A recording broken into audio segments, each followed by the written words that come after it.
Frères et sœurs, je vous salue dans le nom de Jésus-Christ de Nazareth et je dis merci à Dieu qui nous a soutenus tout au long de cette première journée de jeûne. Le Seigneur, par son esprit, nous a communiqué la force qu'il nous fallait pour tenir dans ce temps d'intimité, pour fixer nos regards sur lui. Je bénis vraiment le nom du Seigneur pour ta vie. Nous avons lu les 3 premiers chapitres du livre de Esdras. Et comme je nous l'ai dit hier, le thème de ce temps de jeûne, c'est les captivités prennent fin dans ma vie. De la même façon qu'un moment est venu dans la vie du peuple d'Israël où Dieu a mis fin à toute leur captivité et qu'ils sont revenus à Jérusalem pour reconstruire le temple.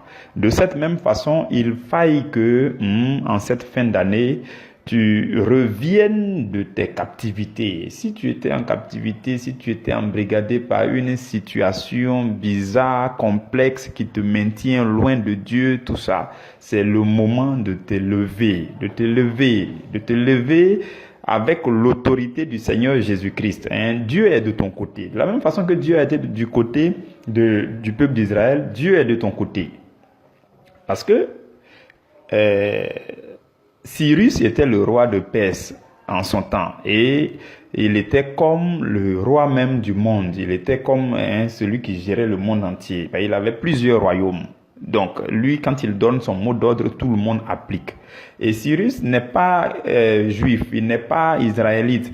Voilà que Dieu va incliner le cœur de ce grand roi en faveur du peuple d'Israël. De cette même façon, la Bible déclare que tout concourt au bien de celui qui aime Dieu. Donc, parce que tu es en train de chercher l'intimité de Dieu, tu es en train de manifester ton amour pour Dieu, Dieu va faire concourir toute situation en ta faveur pour que tu sortes des captivités, pour que tu reviennes au Seigneur, pour que tu te réconcilies avec ton Dieu.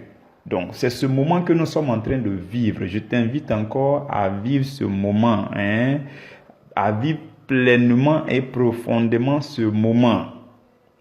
Donc, demain, nous allons lire les 4 prochains chapitres. Le chapitre 4, le chapitre 5, le chapitre 6 et le chapitre 7.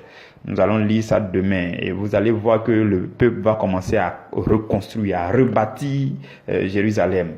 Et il va y avoir de l'opposition. Donc, de cette même façon, quand tu vas vouloir renouer ta relation personnelle avec Dieu, il va y avoir des attaques, des oppositions, ainsi de suite. De la même façon que Dieu a été avec toi au début, Dieu continuera d'être avec toi. Parce que le désir de Dieu, c'est que tu reviennes à lui dans sa présence. Pour qu'il, le projet de paix, le projet de bonheur que Dieu a pour toi, Dieu est pressé de déballer ça. Et nous sommes en train de nous approcher de 2021. C'est l'occasion de te remettre dans le Seigneur, de tout consacrer à Dieu. Vous comprenez, frères et sœurs, c'est important. Et nous faisons ce jeûne qui est un moment de communion pour nous. C'est une communion d'ensemble. Nous communions ensemble à la même souffrance. Et le Seigneur va libérer aussi dans le spirituel la puissance de son esprit en la faveur de chacun de nous. Vous comprenez? C'est ça, c'est très important de faire les jeûnes d'ensemble. Que Dieu vous bénisse, que Dieu vous fortifie encore, que les textes que nous méditons vous édifient davantage, que les temps de prière, que vos temps de prière vous fortifient encore davantage, que votre vie spirituelle croisse davantage, que votre esprit soit davantage vivifié, que votre homme intérieur se lève. Vous comprenez, qu'il en soit ainsi dans vos vies. Au nom de Jésus-Christ de Nazareth. Amen. Alors, nous sommes le jeudi 26 novembre. Notre sous-thème, c'est « La foi se manifeste aussi par l'obéissance à la voix de votre esprit régénéré. »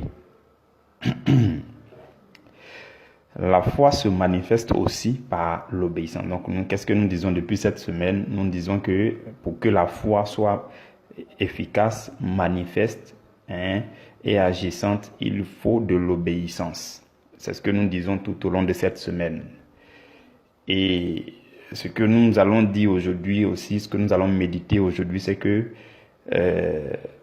et tu peux obéir, hein, parce que hier nous avons vu parler de l'obéissance. Hier, avant-hier, nous avons parlé de l'obéissance à la voix de l'Éternel, l'obéissance à la volonté de Dieu. Hein. Il faut aller au-delà de la parole de Dieu pour obéir à la volonté de Dieu, c'est-à-dire la parole de Dieu qui t'est adressée, qui te concerne, qui te touche, que tu comprends. Ce sont ces choses que nous avons dit hier. Donc, tu peux aussi obéir à la voix de ton esprit. Hein? Vous allez comprendre ce que ça signifie, la voix de ton esprit, tout ça. Donc, tu peux obéir à la voix de ton esprit. Si et seulement si ton esprit est régénéré. Vous comprenez? C'est à travers ce sous-thème que nous allons évoluer. Lisons ensemble Hébreux 13, 18. Hébreux chapitre 13, verset 18. La Bible dit, priez pour nous. Hein, l'auteur du livre de Hébreux dit, priez pour nous, car nous croyons avoir une bonne conscience, voulant en toutes choses bien nous conduire. C'est ce que l'auteur du livre de Hébreux dit. Nous allons recommander ce temps encore au Saint-Esprit. Seigneur Esprit Saint, viens et rejoins-nous dans cette intimité. Nous voulons évoluer avec toi dans cette méditation. Viens, communique-nous ce qui nous vient du ciel, Saint-Esprit. Viens, enrichis le cœur de quelqu'un, édifie le cœur de quelqu'un, communique la force et l'onction dans l'homme intérieur de quelqu'un, et qu'au sortir de ce temps de méditation, la force revienne à quelqu'un, que quelqu'un soit restauré dans son homme intérieur, édifié dans son homme intérieur, que la foi de quelqu'un augmente, grandisse au nom de Jésus. Amen. Alors, frères et sœurs, le verset que nous avons lu parle de conscience, du mot conscience. Et notre sous-thème parle de la voix de notre esprit. D'accord, je vais nous expliquer tout ça. Suivez-moi très bien. Suivons ensemble aussi le Seigneur. Alors, nous le savons tous, l'homme est composé de son corps, qui est une enveloppe, qui est l'enveloppe qui lui permet d'être en contact avec le monde naturel et physique. Souvent, je dis, pour mieux expliquer cette histoire de corps, âme et esprit là, je dis aux gens, et c'est un peu étrange, hein, ça fait peur. Je dis, le jour où tu vas mourir, en fait, le jour où tu vas mourir là, rien ne va changer. Seulement que ton corps là tombe comme ça. Et puis toi-même tu es arrêté. Même chose que tu es là, même chose. Hein? Si tu es quelque part, il faut te regarder. Ce que je veux te dire, c'est que le jour où tu vas mourir là, tu es même chose comme tu es. Même chose. Seulement que l'enveloppe la quitte. Et puis tu es là. Tu es la même chose. Parce que ce que tu es fondamentalement, c'est ton homme intérieur, ce sont tes pensées, c'est ton âme.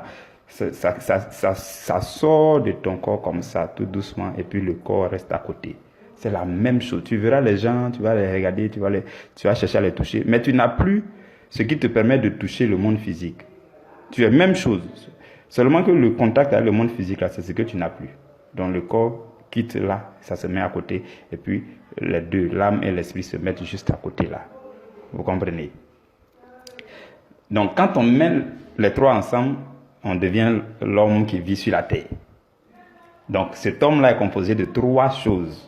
Le corps, l'âme et l'esprit. Le corps, c'est l'enveloppe. Ce que je veux nous dire par rapport à ces trois choses, c'est que ces trois entités parlent. Ton corps parle, ton âme parle, hein? Ton esprit parle. Mais souvent, tu n'arrives pas à distinguer qui est en train de parler. Hein? Souvent, ça vous arrive. Hein? Il y a tellement de bruit dans nous, autour de nous, tout ça. On n'arrive pas à distinguer qui est en train de dire quoi. Qu'est-ce qui parle à l'intérieur de moi. Et comme la Bible dit que tu es l'habitation du Saint-Esprit, en fait, le Saint-Esprit habite dans ton esprit. Donc, le Saint-Esprit aussi parle, ton esprit parle, ton âme parle, ton corps parle, et ça fait un bruit pas possible. Et même ton environnement extérieur aussi parle, le monde parle, hein, tes voisins parlent, hein, tout ce que tu vois, ça te parle, ainsi de suite. Ça fait plusieurs voix qui rentrent en toi en même temps. Mais aujourd'hui, je vais nous dire, c'est quoi la voix de ton corps? ton corps physique là parle, sa voix, on appelle ça les sensations. Hein, vous voyez, non? La voix de ton corps, c'est les sensations. Le corps parle, et quand le corps veut parler, le corps parle à travers les sensations. Les sensations, c'est quoi? C'est soit une douleur, vous voyez, non? Ou bien la faim, voilà. Quand tu es mal positionné quelque part, ou bien quand une partie de ton corps te fait mal, il y a une douleur. C'est la douleur qui parle pour te dire j'ai mal ici. Donc c'est le corps qui parle. Ou bien quand tu as faim, là, ton estomac crie pour dire... Donc, en fait, ce sont les sensations. Tout ça mis ensemble, tout ce que le corps peut exprimer, quand on met tout ensemble, on les appelle les sensations. Vous voyez, non? L'âme aussi parle, comme je l'ai dit. Mais comment l'âme parle? L'âme et l'esprit parlent à travers ce qu'on appelle la conscience. Mais c'est différent quand c'est l'âme et c'est différent quand c'est l'esprit. Quand l'âme parle, c'est à travers la conscience. Mais cette conscience est basée sur la connaissance, ta connaissance des choses du monde. Des choses du monde qui n'ont pas grand-chose à voir avec Dieu. Et ça s'appuie sur les raisonnements. Donc, quand tu raisonnes, quand tu calcules avant de prendre une décision, c'est ton âme qui est en train de parler. C'est ton mental, c'est ton intellect qui est en train de parler. C'est la voix de ton âme. La voix de ton âme aussi, c'est la conscience de la chair. La conscience de la chair. Et ça s'exprime à travers les émotions et les sentiments. Sentiment, c'est différent de sensation. Sensation, ça a tout à voir avec le corps physique. Sentiment, ça a beaucoup plus à voir avec ton cœur, avec ton intérieur. Donc, l'âme parle à travers les émotions et les sentiments. Vous entendez souvent dire l'âme, c'est le siège des émotions, ainsi de suite. Donc, c'est comme ça que l'âme s'exprime, soit à travers les raisonnements intellectuels, les calculs, ou bien les réflexions, ou bien à travers les sentiments, ou bien les émotions, ainsi de suite. L'âme parle aussi. Quand l'âme est à la connaissance de Dieu, quand l'âme commence à étudier les Écritures, à connaître les choses de Dieu. La dernière fois, quand on parlait de l'éducation spirituelle, on a dit que l'éducation spirituelle peut se trouver aussi au niveau de l'âme. Dans le sens où l'âme, il peut y avoir les dépôts de connaissances de Dieu, des Écritures qui viennent au niveau de l'âme. Et quand ça s'exprime aussi par la conscience, mais la conscience qui se trouve dans ton âme. Là, on dira que ton intelligence a été renouvelée par la parole, ainsi de suite. Mais ça, c'est dans l'âme. Donc, l'âme s'exprime par la conscience. La conscience des choses du monde qui n'ont rien à voir avec Dieu. La conscience de la chair, c'est-à-dire les émotions, les sentiments. La conscience des choses de Dieu lorsque ton intelligence est renouvelée. C'est comme ça que votre âme parle. L'âme parle beaucoup plus que les deux autres, que le corps et puis que l'esprit.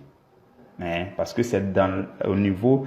quand le péché est venu loger dans la chair, c'est pour embrouiller l'âme. C'est pour embêter l'âme même. Voilà, c'est vraiment pour embrouiller l'âme. Ce que le péché représente pour l'âme, c'est ce que la maladie représente pour le corps. Vous voyez, non? Quand la maladie vient dans le corps, c'est pour troubler le corps, c'est pour embêter le corps, des douleurs par-ci, des douleurs par-là. De la même façon, quand le péché agit, quand le péché s'agite dans votre chair pour vous attirer au péché, pour vous faire commettre quelque chose de mauvais, le péché représente la maladie au niveau de votre âme. Donc, ce que la maladie représente pour le corps, c'est ce que le péché représente pour l'âme. Vous comprenez? Donc, l'âme parle beaucoup plus. Le péché est au niveau de la chair qui dérange l'âme, ainsi de suite. La chair parle, ainsi de les émotions, les sentiments. Quand l'âme est beaucoup plus consciente de la chair, les émotions, les sentiments s'en suivent, et ainsi de suite. Le péché en désordre, tout ça. Vous voyez, non? Tout ça, c'est au niveau de l'âme. Il y a beaucoup de bruit au niveau de l'âme par rapport au corps et puis au niveau de l'esprit. Maintenant, je vais vous dire comment l'esprit parle. Votre esprit parle aussi. Votre esprit avec E minuscule, ça parle.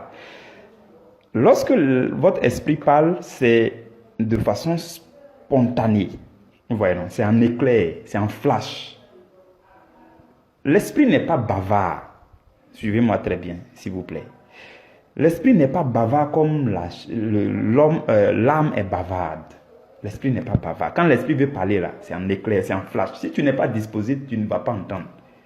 Hein? Votre esprit vous parle, mais souvent vous n'entendez pas. Parce que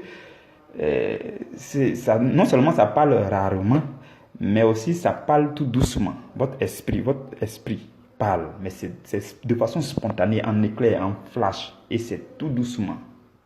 Vous voyez, non? C'est la voix de votre esprit qu'on appelle en principe la conscience. Vous comprenez, non? C'est la voix de votre esprit qui est la conscience. Mais cette conscience, ça se trouve au niveau de l'esprit.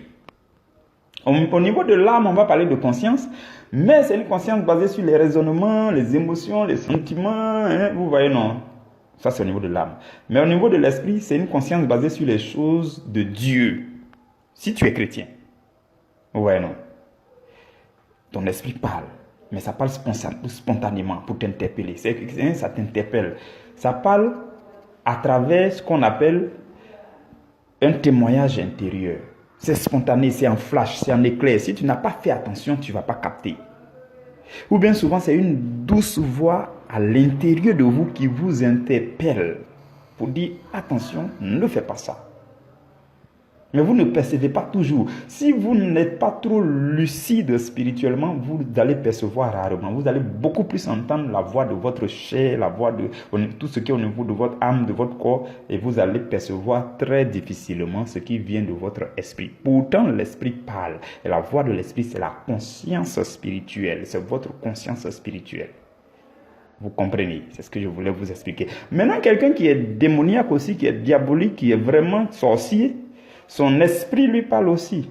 Mais c'est la conscience des choses du royaume des ténèbres. Vous voyez, non? Hein? Maintenant, quand tu deviens spirituel, chrétien, ton esprit grandit. Ton esprit se fortifie. Et ton esprit a la capacité de t'interpeller, de te parler. Rarement, à certains endroits. Hein? L'esprit n'est pas trop bavard. Vous avez compris. Donc, c'est de ça que je voulais vous parler d'abord pour commencer. Les trois entités parlent. Le corps parle à travers les sensations, les douleurs, la faim, les trucs comme ça. L'âme parle à travers la conscience, mais la conscience des choses du monde, la conscience des émotions, la conscience des sentiments, vous voyez-le. Et l'esprit aussi parle, mais très rarement, en flash. Et ça parle, sa voix là, on appelle la conscience des choses de Dieu, quand tu es chrétien.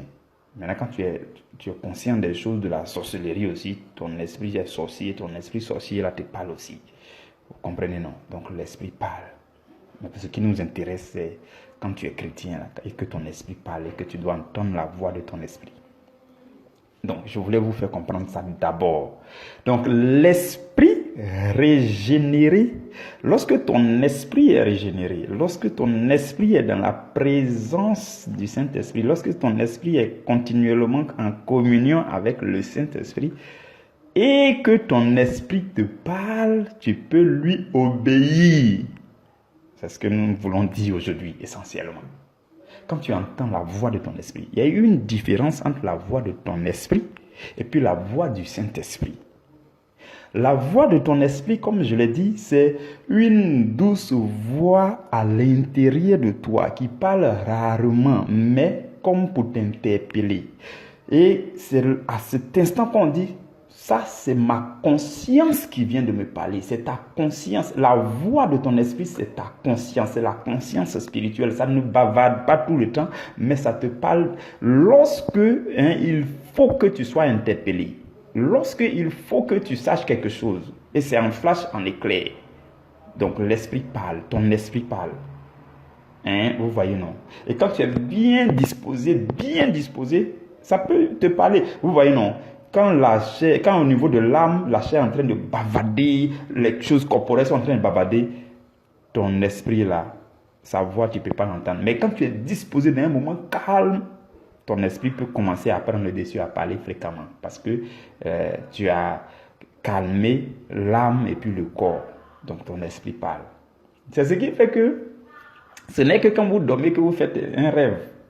Parce que là, le corps s'est calmé, la chair s'est calmée, l'âme s'est calmée. Là, l'esprit maintenant peut commencer à vous parler, ainsi de suite. Vous comprenez, non?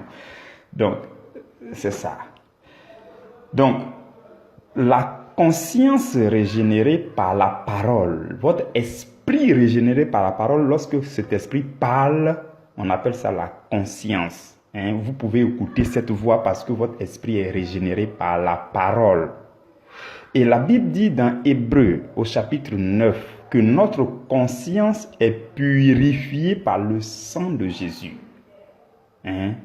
La Bible dit, si le sang des taureaux, à partir du verset 13, si le sang des taureaux et des boucs et la cendre d'une vache répandue sur ceux qui se sont souillés, sanctifie et procure la pureté de la chair, combien plus le sang de Christ, qui s'est offert lui-même sans tache à Dieu, purifiera votre conscience des œuvres mortes. Ça veut dire quoi? Quand on grandissait, il y avait des œuvres mortes qui se sont installées en nous. Et depuis qu'on connaît Jésus et qu'on prie par le sang de Jésus qui a coulé sur le bois de la croix, il y a un mystère selon lequel ce sang-là te purifie de ta conscience, purifie ta conscience des œuvres mortes.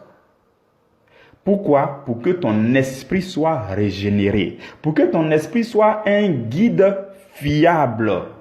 Désormais, ton esprit régénéré, tu peux l'écouter. Tu peux faire ce qu'il dit. Tu peux lui obéir parce que le sang de Jésus purifie ta conscience des œuvres mortes. La parole de Dieu aussi renouvelle l'homme intérieur, renouvelle ton esprit. Donc, ton esprit imbibé par la parole de Dieu. Le coach de ton esprit, c'est le Saint-Esprit. Ça aussi, je veux que vous compreniez. Le Saint-Esprit, là, quand il te regarde, la personne qui peut être son ami, là, c'est ton esprit. C'est pas ton âme, c'est pas ton corps. Le Saint-Esprit, sa nature, c'est un esprit. On dit Saint-Esprit, c'est un esprit. Donc, s'il y a quelque chose qui peut devenir son ami en toi, c'est le Saint-Esprit. C'est voilà pourquoi c'est ton esprit avec un E minuscule. Voilà pourquoi quand le Saint-Esprit vient en toi, il vient dans ton esprit. Donc, le Saint-Esprit vient dans ton esprit pour faire l'éducation de ton esprit, pour éduquer ton esprit, pour former ton esprit, pour forger ton esprit, pour que ta conscience devienne de plus en plus forte. Quand on dit ta conscience devient de plus en plus forte, ça veut dire que ton esprit parle et sa voix peut devenir de plus en plus forte pour que tu entendes la voix de ton esprit. Donc, le Saint-Esprit parle aussi. Le Saint-Esprit parle à ton esprit. Le Saint-Esprit peut parler aussi à ton âme. Si c'est un peu une situation urgente, le Saint-Esprit peut parler à ton âme. Le Saint-Esprit peut parler même à ton corps. Vous voyez, non, quand le Saint-Esprit parle, lui, sa voix là est imposante. Sa voix est impériale, sa voix est majestueuse, sa voix s'impose. Au point même où tu peux entendre la voix du Saint-Esprit dans tout ton être, corps, âme et esprit. Ton oreille physique même va entendre la voix du Saint-Esprit. Quand la situation est grave, là, le Saint-Esprit t'interpelle. Quand ça parle à ton esprit et puis ton esprit n'est pas trop disposé, ainsi de suite, il peut parler aussi même à ton âme. De sorte que tu peux entendre la voix du Saint-Esprit dans tout ton être. Jusqu'à penser que c'est quelqu'un qui est à côté de toi qui vient de parler. C'est comme ça que sonne la voix du Saint-Esprit. Mais pour arriver à ce niveau, il faut avoir une relation constante, continuelle, une bonne communion avec le Saint-Esprit. Sinon, pour commencer, le Saint-Esprit va éduquer d'abord ton esprit, fortifier ton esprit et pour que la voix de ton esprit puisse te parler. Donc déjà à ce stade, tu peux écouter la voix de ton esprit et obéir à la voix de ton esprit. Il y a des gens, dès qu'ils deviennent chrétiens, ils veulent que le Saint-Esprit même vienne leur parler directement. Non, il va d'abord parler dans ton esprit. Il va éduquer ton esprit. La parole même va venir jouer le rôle, ainsi de suite, ainsi de suite. C'est après, au fur et à mesure, que le Saint-Esprit... Bon, Dieu, dans tous les cas, il fait ce qu'il veut aussi. Par la grâce, même si tu es chrétien depuis il y a 2 heures de cela, le Saint-Esprit peut te parler. Voilà, je vais faire cette précision-là. Le Seigneur fait ce qu'il... Mais je veux dire, en règle normale, comme nous sommes des humains, en principe, il faut être patient. Il faut suivre les pas. Donc, ton esprit imbibé de la parole, ton esprit régénéré, purifié par le sang de Jésus, peut être pour toi un guide sûr. C'est ce que je veux nous dire aujourd'hui. Tu peux commencer à lui obéir. Quand ça va te parler, ça sera un témoignage intérieur, ou bien comme un feu vert, ou bien un feu rouge. Tu veux faire quelque chose, il y a quelque chose qui te dit qu'il ne faut pas faire. Tu sens que tous tes membres ne veulent même pas aller avec toi. Ton bras ne veut pas partir. Tu sens un feu rouge qui te dit qu'il ne faut pas avancer. Par contre, dans certaines situations, tu sens, toi, un feu vert. Non, avance, fonce, fais-le. Pour le moment, tu ne comprends pas, mais fais-le. Tout ça, c'est ton esprit qui est en train de te parler. Ou bien une petite voix qui te parle. Une voix intérieure qui parle tout doucement. Tout ça, c'est ton esprit. Il faut lui obéir. Nous devons apprendre à obéir à notre esprit. Dans tous les cas, lorsque ton esprit est régénéré, lorsque ton esprit est constamment en connexion avec le Saint-Esprit, ton esprit devient de plus en plus un guide sûr. Ton esprit ne va plus te tromper. Donc, pour la manifestation de notre foi, il ne faut pas toujours attendre d'entendre une grosse voix qui va te dire « fais ceci pour que tu fasses ». Donc, si vous suivez très bien depuis avant-hier, nous avons commencé par dire il faut obéir à la parole de Dieu. Mais encore mieux, c'est à la volonté de Dieu pour toi que tu dois obéir. C'est-à-dire la parole de Dieu que tu entends et qui s'adresse à toi, qui te concerne et que tu comprends, il faut obéir à ça sans tarder. Si tu n'obéis pas, ce qui va se passer, c'est que ça va quand même rester dans ta mémoire. Et ton propre esprit va te rappeler ça souvent. Donc, c'est la voix de ton esprit qui va prendre maintenant la relève de temps en temps pour te rappeler, pour dire fais ça, fais ça. Une parole douce qui vient dans ton cœur, fais ça, fais ça, fais ça, fais ça. Parce que tu ne le faisais pas, l'esprit, ton esprit prend la relève pour te parler. Il faut aussi obéir à ton esprit. Vous comprenez? Et si le Saint-Esprit aussi te parle avec une voix imposante et majestueuse, tu dois aussi lui obéir. C'est tout ça, l'obéissance à Dieu. Vous comprenez? Donc aujourd'hui, c'est ce que on veut dire. Donc, lorsque votre homme intérieur, votre esprit vous parle, il faut l'écouter. Pour mieux entendre la voix de votre esprit, vous devez apprendre aussi à faire taire les autres voix en vous.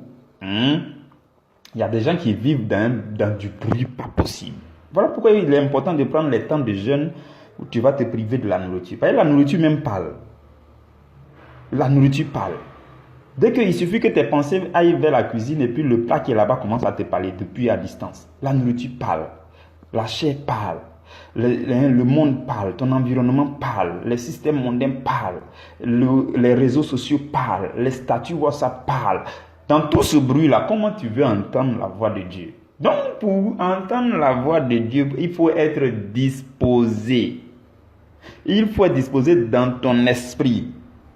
Il faut souvent prendre des temps de jeûne et privation. Quand on dit privation, ce n'est pas seulement la nourriture. Privation aussi, c'est te priver de certaines choses que tu fais fréquemment, auxquelles tu es attaché et qui t'éloignent de Dieu. Tu te prives de ça. Quand tu fais ça, ça t'aide à être mieux disposé pour entendre les voix qui viennent de ton homme intérieur. Ces voix-là sont des voix douces, qui ne sonnent pas tout le temps.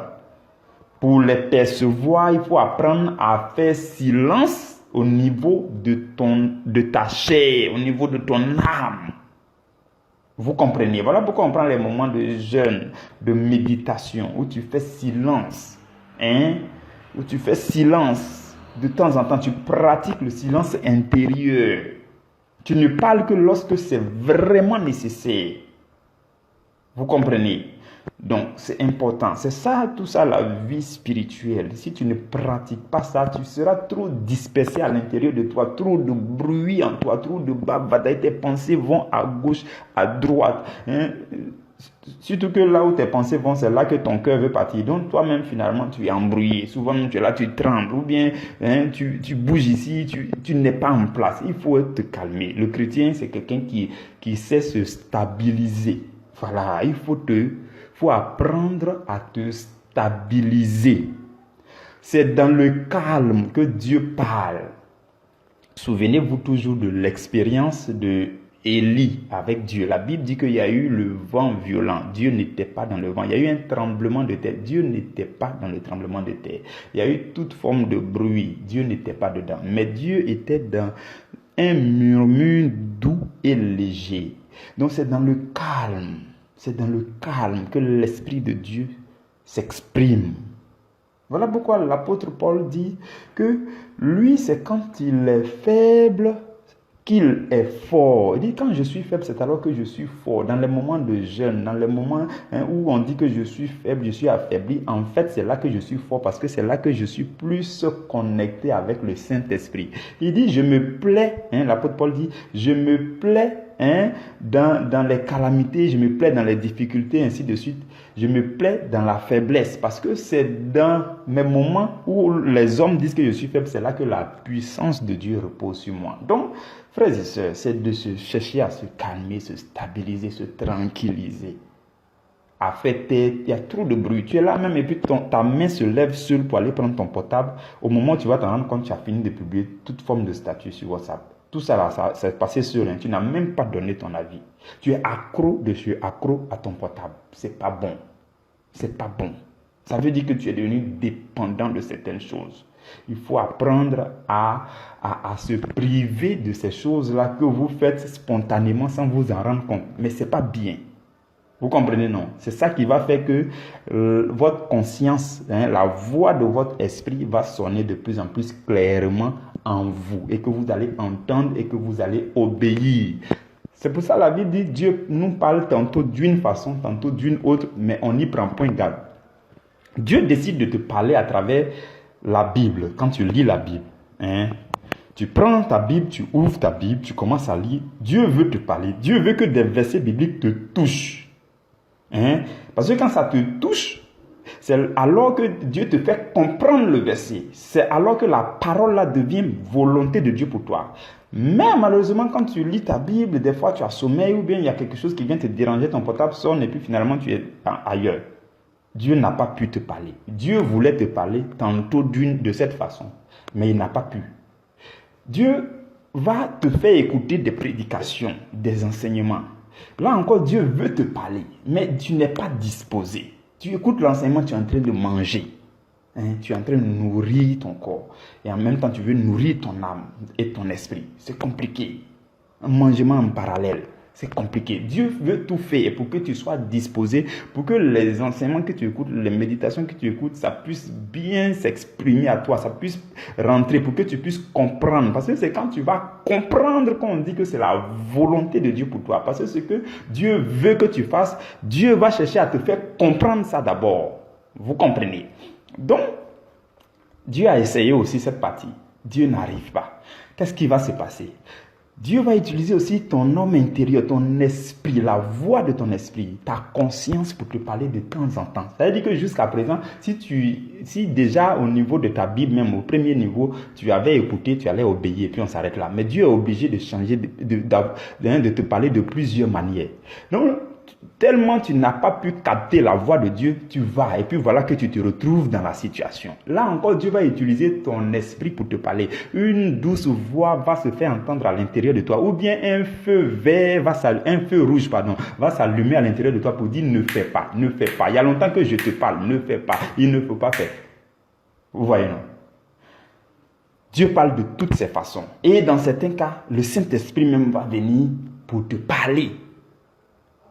Dieu va forcer même pour venir te donner une vision, même pour venir te donner un songe, pour t'interpeller maintenant. Et quand tu te réveilles du songe, tu es tout malheureux. Et puis tu comprends. Il y a des gens, ils ne comprennent rien. Dieu cherche à parler de toutes ces façons. Mais au bout du compte, ils n'ont rien capté. Et puis ils se retrouvent dans les pétrins. Ça devient compliqué. Moi, comme j'ai l'habitude de le dire, Dieu ne laissera jamais son enfant aller dans un trou sans l'avertir. Je dis, pour chaque chrétien, Dieu est suffisamment bon pour t'avertir, pour ne pas que Dieu ne te laisse jamais tomber dans un problème. Si tu es allé jusqu'à tomber dans un problème, ce n'est pas la faute de Dieu. Si tu t'assieds bien avec toi-même, tu vas te rendre compte que en fait, Dieu a essayé de te parler de plusieurs manières, mais tu n'as pas compris. Sinon, Dieu parle toujours pour nous faire éviter les problèmes. Vous avez compris. Donc, écoutons les différentes voix de Dieu et obéissons. C'est de cette obéissance que nous sommes en train de parler en cette semaine. Et quand tu vas apprendre à obéir comme ça à Dieu, c'est là que ta foi, parce que si tu n'as pas obéi, si tu ne fais pas ce que Dieu dit de faire, tu ne peux pas, le résultat ne peut pas venir. C'est pour ça qu'on parle de l'obéissance. Que Dieu vous garde, que Dieu vous bénisse. Je vous souhaite une excellente journée de jeûne. C'est notre deuxième jour de jeûne. Que Dieu vous donne encore plus de force. Fixez le regard sur le résultat, sur ce qui va se consolider en vous, la force que Dieu va vous conférer. En fait, c'est comme si nous étions tous allés dans une station-service et que Dieu est en train de nous remplir d'huile, l'onction. En fait, quand tu fais le jeûne, le sacrifice, comme je vous le dis fréquemment, le sacrifice libère pour toi la force spirituelle. Le jeûne augmente l'onction. C'est pour ça qu'on dit que c'est ton degré de consécration qui déterminera ton niveau d'onction. Donc, je ne sais pas à quel niveau d'onction tu veux arriver, mais en tout cas, c'est à travers les temps de jeûne et de prière et de méditation que ton niveau d'onction va augmenter. Nous sommes dans la station-service. Ouvre ton réservoir, Dieu va mettre ton huile. Sois une vierge sage, ne sois pas comme les vierges folles là. Ouvre le vase de ta lampe, le Saint-Esprit va mettre beaucoup d'huile dedans parce qu'il faut que ta lampe brille jusqu'au retour de l'époux pour que l'époux puisse te dire viens, entre dans la salle de noces parce que tu as été une vierge sage. Que Dieu vous bénisse. Excellent temps de jeûne. Au nom de Jésus. Amen.